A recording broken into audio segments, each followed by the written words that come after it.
ফাঁসি ফাঁসি চাই, খুনিদের ফাঁসি চাই, খুনিদের ফাঁসি চাই, ফাঁসি ফাঁসি ফাঁসি। টঙ্গী ময়দানে নির্মমভাবে হত্যাকাণ্ডের প্রতিবাদে সিরাজগঞ্জের শাহজাদপুরে 22 ডিসেম্বর রবিবার সকালে শাহজাদপুর উলানা তৌহিদ জনতার ব্যানারে বিশাল মিছিল সমাবেশ ও স্মারকলিপি প্রদান করা হয়েছে।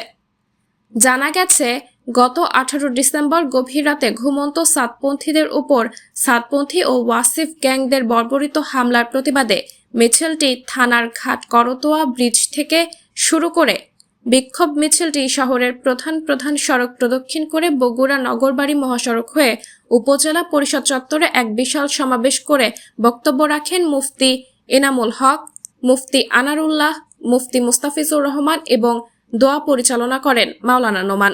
ইতিমধ্যেই আমাদের কেন্দ্রীয় নেতৃবৃন্দ আলটিমেটাম দিয়েছেন, অবিলম্বে তাদের যদি গ্রেফতার না করা হয় সারা বাংলাদেশে আগুন জ্বলবে।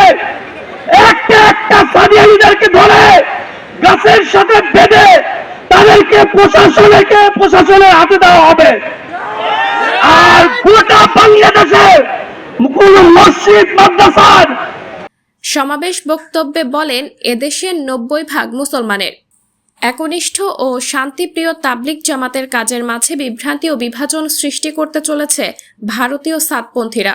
তাই তারা পরিকল্পিতভাবে টঙ্গী ইজতেমার ময়দানে তারা 4 জন আলেমকে নির্মমভাবে হত্যা ও 5 শতাধিক আহত করে মুসলমানদের হৃদয়ে আঘাত করেছে।